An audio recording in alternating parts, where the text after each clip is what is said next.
Broadcasting from the business capital of the world, this is the Podcast Business News Network. Welcome back, everybody.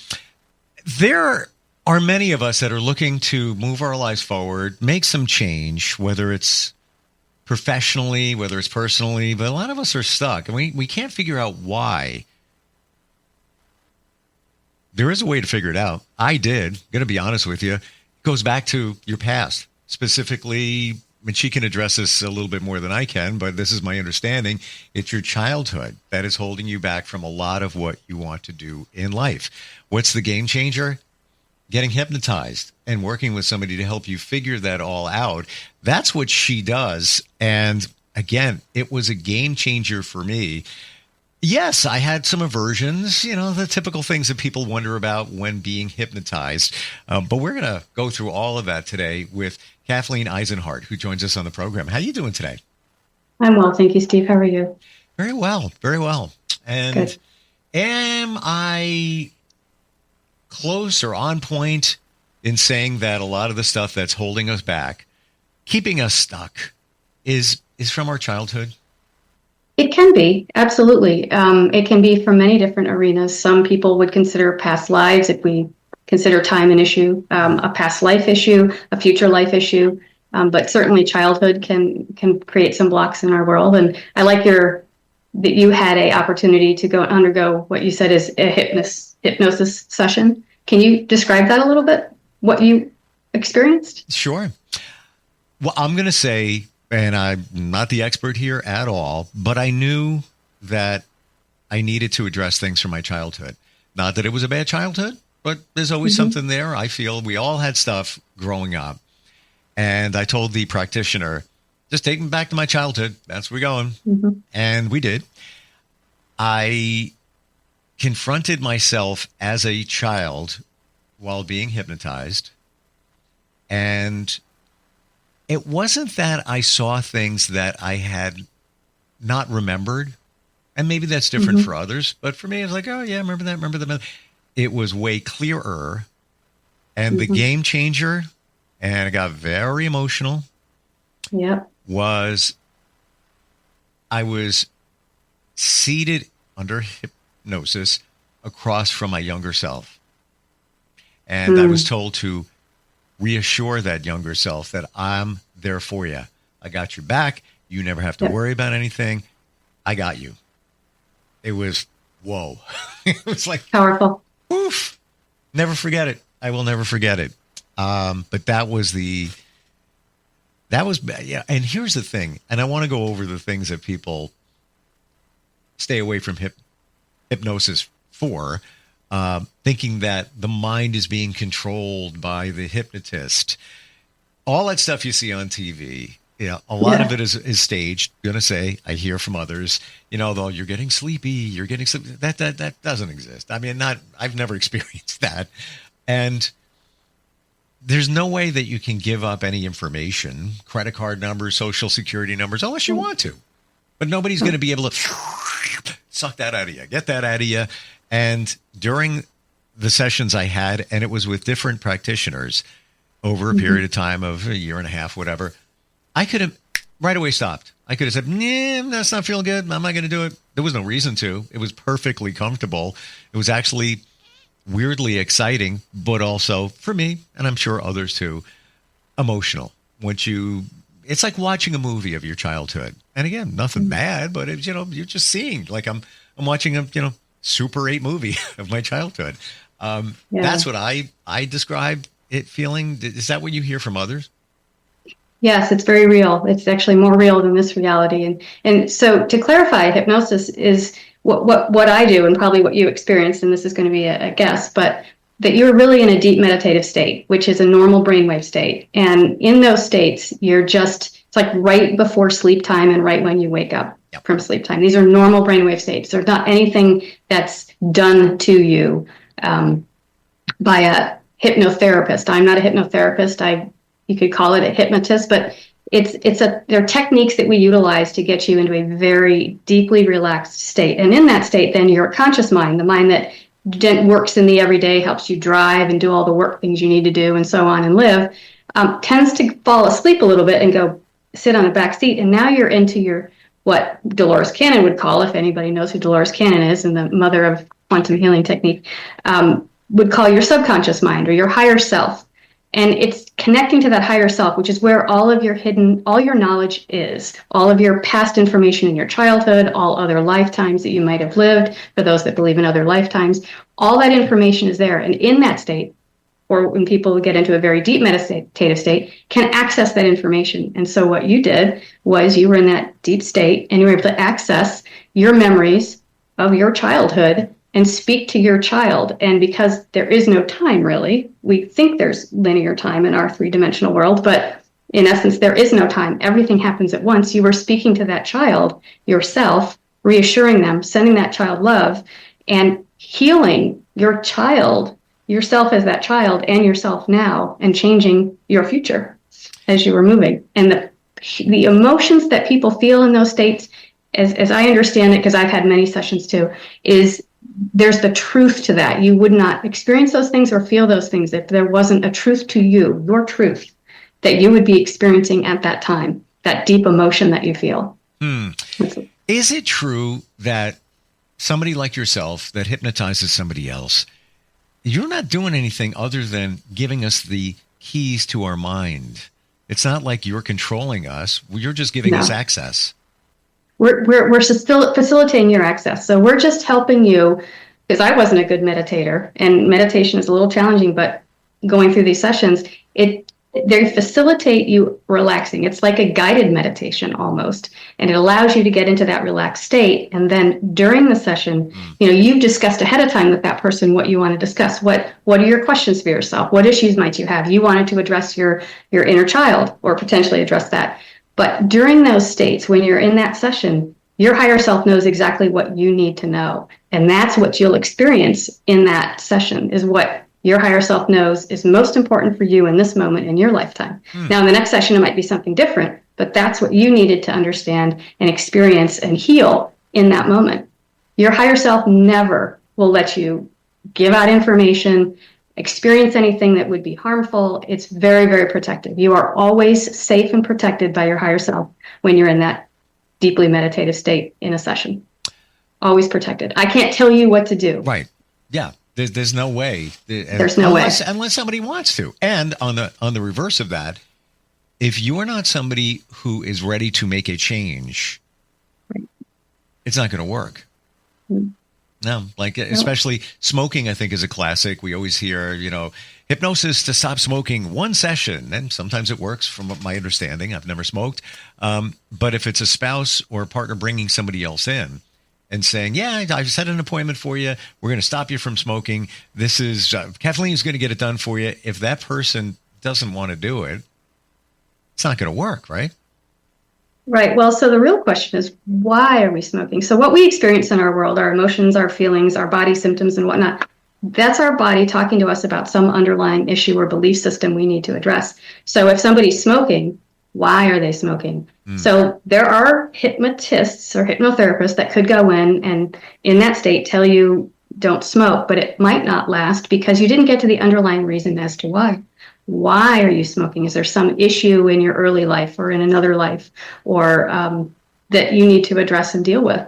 Because the underlying belief is really what you're trying to get to. Now, some say you don't necessarily need to, and all time is now, and you need to focus on the now. But I find in these sessions, people go to the most important point in their lives in that time period, wherever they are, past life, this life, for what they need in that moment. And we direct them to that. Go to the very most important point in time or space that you need to go to find your answers right now. So interesting. And they go there. I've learned so far in just a few minutes from you, and I've already, I've done hypnosis before, that your higher self will get you to where you need to go. Now, yes. I had a feeling I need to go back to my childhood, and there's other areas I'm sure I need to address, as we all do under hypnosis, but my higher self apparently pulled out certain events that needed to be addressed. It wasn't like I said, okay, Kathleen, take me back to the time that blank and the time that I did this and the time that happened. Blah, blah, blah. Right. No, I just said childhood. Those things presented themselves. And I didn't know that. I just learned that from you today. Right. So you had a question. You wanted to know something. Something was amiss. And you had a question as to why this was amiss. Your higher self knows where that information is and how to help you find the answer to whatever you felt was amiss in that moment. Some people come with a question about, let's say, have numbness or tingling, or they have pain in their neck or something. Then we can ask during that session, why? Where does that come from? What is the issue behind that? And the higher self, if that's important, will direct you to that information as you need it. Is it true that if we're driving in the car and let's say we get to work and we turn around and we say, that's weird. I don't even remember driving here. I'm here. I'm safe. Everything's fine. Yeah. Is that a form of hypnosis? Yeah, it's right. Yes. So as we're driving and we're just kind of, doing the typical routine things we always do, like watching TV, you're into a form of self-hypnosis almost, a very light hypnotic state. And these are normal brainwave states that you pass through all through the day. A very, very awakened state, and then just slightly hypnotic state, and then the deep one, and then deep sleep, like the 4 brainwave states. And so, yes, like, was that light red when I went through it, or was it green? Right. It's like, how did I get here? How did I get there? In that situation, what protected us from going through the red light, from hitting another vehicle, from whatever? I would say our higher selves does. Always watching out for us. And if there was something that we needed to know, then that state would stop and we would be aware of that. Now, let's go a little bit deeper. We talked about hypnosis, quantum. Add the word there, quantum hypnosis. I don't know if I'm saying that right. And that's what you practice. What is that? Right. So there's as Einstein said, there is no time. So we believe that everything is connected in one, all one. And while we experience time here on this 3rd dimensional realm, in other dimensions, there is no time. Everything's happening at once. And people who have gone through near-death experiences and so on will have that same type of experience. All one is now, and wherever you put your attention is where you go. So in your experience, where you had that session and you went back and spoke to that child, which was you as a younger version of yourself, there is no time. That child still exists in that time. You spoke with that child, you comforted that child, and you healed whatever you needed to heal in that moment. And then moving forward, now you feel better, I would assume, after that experience. Mm-hmm.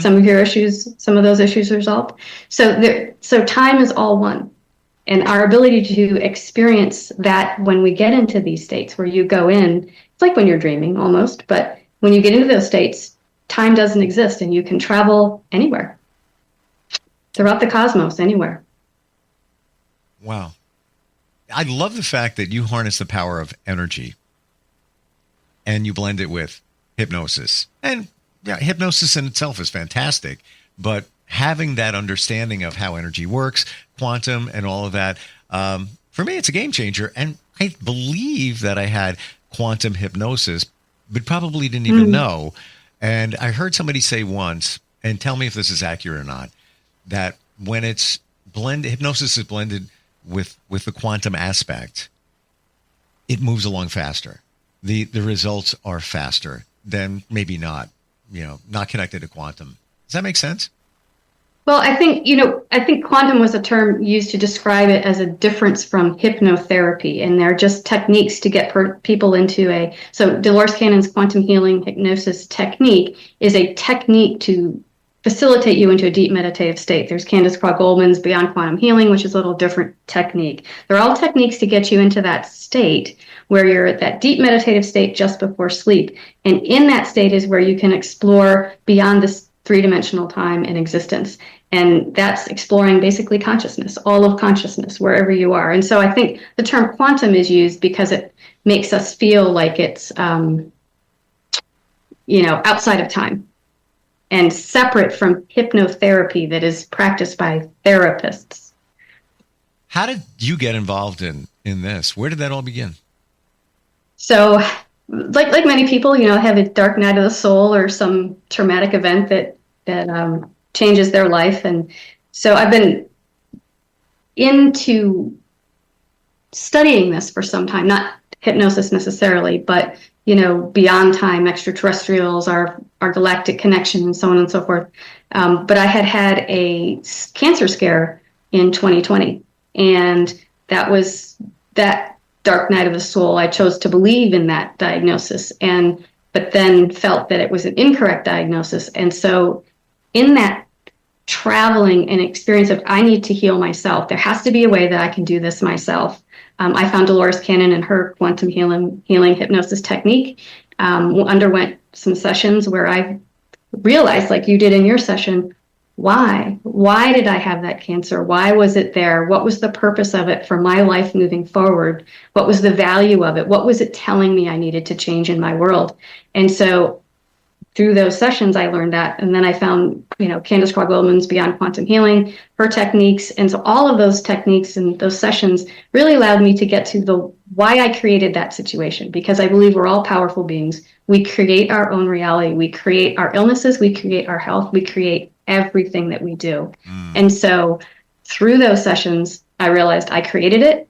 I can uncreate it, and I can create what I desire. And so in that creation of what I desire now is to allow others the space to create that heart-loving space where others can have those profound experiences and come into their own power, to realize they have the power to create, to cause illness, to heal illness, anything they want.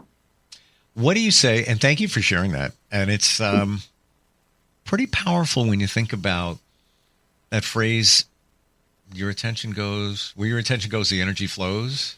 Right? Agreed. Yes. Where you put your attention is what you receive. Manifestation. Yes. There's another example of that. What do you say to people that might say, well, the reason I have cancer, it's genetic, it's in my family tree, it's in, all of that. How do you address that? Yeah. So there's many reasons for bodily symptoms that people have. And I think each person has to find what their reason is. If they're interested, do they have the power to create it and the power to uncreate it? Will they take the time and effort to figure out why they have that? What is it telling them? It's a message. It's a message. Interesting. That's not to say that everybody doesn't have a genetic underlying disposition. That's not necessarily untrue that they have a genetic predisposition, but there's a reason they manifested that cancer. What's the reason they manifested it? Point taken. You may have the genetics within. Doesn't mean you're going to get cancer. No. Why did you? Why did you? Right. I just got a memory in one of the sessions that I had, just to illustrate how relaxing it is. In one of the sessions I had, the practitioner sent me audio, and it was there was a goal in mind, and the audio it's like a 20-minute file to get you into the hypnotic state. And some say, it takes maybe 20 days of listening to the same thing over and over again to make a change. It worked. It was all good. I still occasionally listen to that session, but not for the goal to fall asleep. Fascinating. Yes. That's very good. And even before I get to the part where they start talking about what the goal was, I'm already asleep. So it's beautiful. On the plus side, what we hear, we don't have to be conscious. We can be sleeping. Whatever it is that the goal was, I'm just reinforcing it, but I'm already asleep. It's just amazing how hypnotherapy can get it done. Yeah, the state we try to work in is just above sleep. And if the client falls asleep, we try to gently arouse them to that just above sleep state. Sure. But during our sessions, too, we record the session. We don't record the induction set portion because we don't want someone listening to it later on and putting themselves into a hypnotic state or a meditative state. But we send that recording to them so they can, just like re-listen to what occurred during their session. And all of that comes from themselves. All that information is coming from themselves through their higher self and so on. And it's basically their higher self, or you, talking to you about what's going on with your world and how you can change that. What was the reason and how you can change that and how loved you are. At the end of every session, I ask every client's higher self, is there a final message for yourself. And the higher self will say, they are loved unconditionally. Mm. And that is the message always. And that was the message I gave my younger self. Yep. Interesting. I guess it's true when somebody says, you're acting like a child. You realize that you're acting like a child? You are.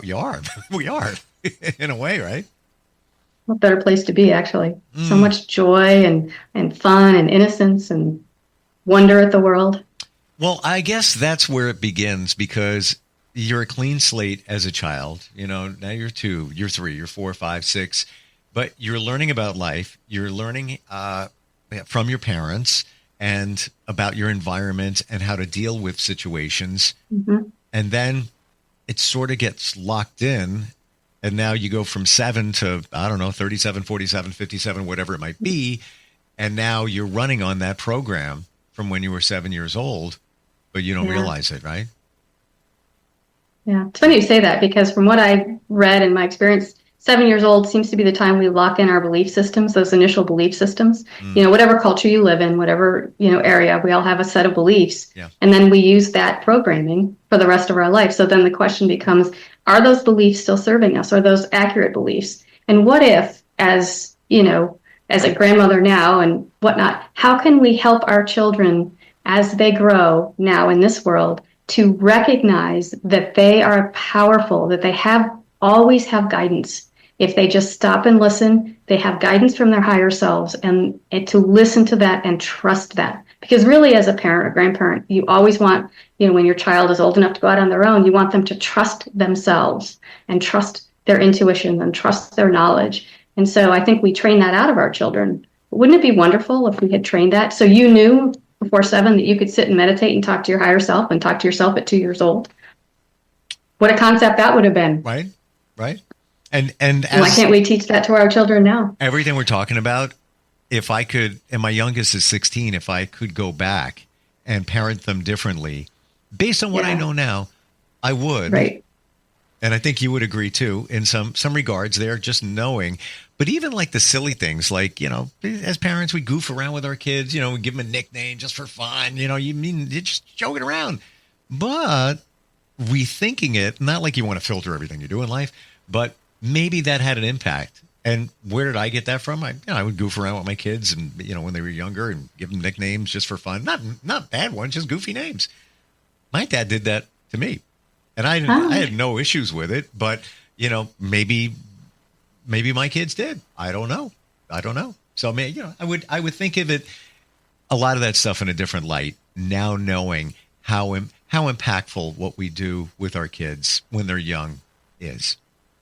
It's hugely impactful, yes. And so with my daughter and myself, and I'm trying to figure out how to reparent the grandchildren in a more open and broad, and treat them like they're human, like they're people, not like they're less than, not like they're my charge, but they're a person who's growing. How can we facilitate their growth and learning in themselves and trust in themselves, and still work within this environment as well? They have to learn that all. Yeah. And how do we do it?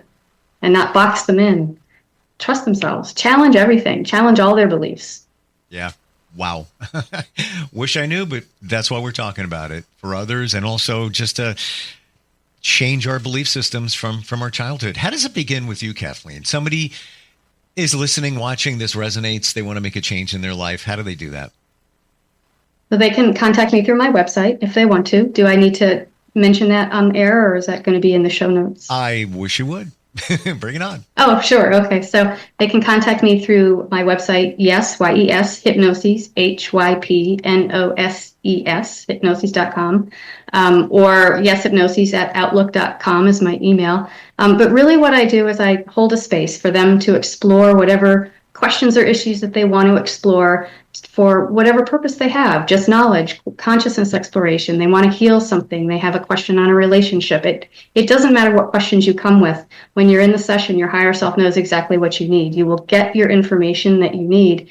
And it just allows you to connect with yourself, to empower yourself to know you have all the answers and information within. It's all there. Trust within. That's where we need to go. We keep trusting the external world for our answers. We really need to start trusting ourselves first. So it's all about empowering self. Nobody, it's not being selfish. It's just empowering self. Sure. But nobody knows you better than you. Nobody's going to love you better than you. I know that sounds a little self-serving, maybe egotistical, but that's the truth. And like you're saying, we trust other practitioners, doctors. Here's a pill, take it. You're not getting to the root cause. When you have somebody under hypnosis, we're going back to the root cause. Right. Their higher self is telling them what the issues are, where that came from, and how you can move forward and let it go. What's the important thing for you to do with that?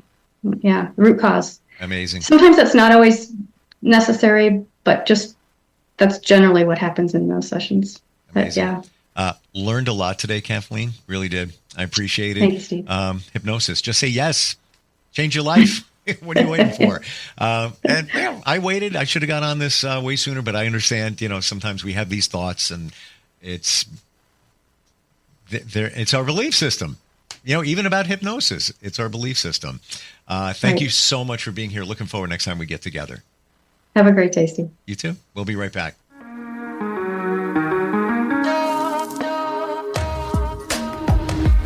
Broadcasting from the business capital of the world, this is the Podcast Business News Network. Adopt US Kids presents Multiple Choice Parenting. Your daughter just had her first breakup. Do you A, put yourself in her shoes? How could he do this to you? And for Sheila, she has split ends. B, console her. Oh, sweetie, this is going to happen a lot. 4, maybe 5 more times before you get married. C, take charge. Got to get this all straightened out. Give a little talking to, man to man, mano a mano. Hey, Steve! It's now a good time? No? Okay, no problem. Bye. Or D, help her find a new boyfriend. I know a great place to meet boys. The internet. Nice, single boys. Never mind. How about some ice cream? As a parent, there are no perfect answers. But you don't have to be perfect to be a perfect parent. Thousands of teens in foster care will love you just the same. For more information on how you can adopt, visit adoptuskids.org. A public service announcement from the U.S. Department of Health and Human Services, Adopt U.S. Kids, and the Ad Council.